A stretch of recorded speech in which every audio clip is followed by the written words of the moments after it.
Ndryshe nga kryeministri Rama, që sheh veten si shpëtimtar të integrimit evropian të shqiptarëve, Sali Berisha pohon të kundërtën. Me këto lidhje të tmerrshme të qeverisë me krimin për Shqipërinë me Edi Ramën, antarësimin në Bashkimin Evropian do të jetë një horizont që largohet me shpejtësi. Këtë proces do e kompletoj Partia Demokratike në kohën më të parë të mundshme. Si kundër kreu i qeverisë edhe ai opozitës, nuk harron të merret me kundërshtarin, teksa të dy vijonin paralel komunikimet në rrjetet sociale.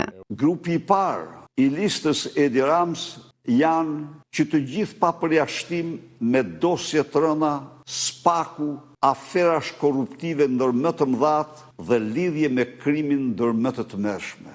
Grupi tjetër është grupi i patronazhis dhe famëzi.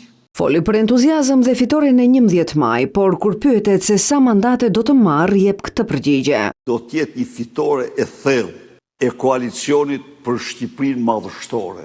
Kryeministrin e akuzoi se në korrik të 2014-s, reformën territoriale e bazoi në manipulime elektorale dhe premtoi rishikimin e saj pas ardhjes në pushtet. Reforma territoriale që u bë e tëra në funksion të manipulimeve elektorale të Edi Ramës është faktuar një reformë shkatrimtare, mbasi ajo largoi të gjitha shërbimet e domosdoshme dhe etike për qytetarët. Drejtësia është një tjetër reforme e paralajmëruar prej tij, teksa sërish ju rikthye akuzave për burgosje pa prova e fakte ndaj drejtuesve të opozitës. Një vend me drejtësi politike është diktaturë.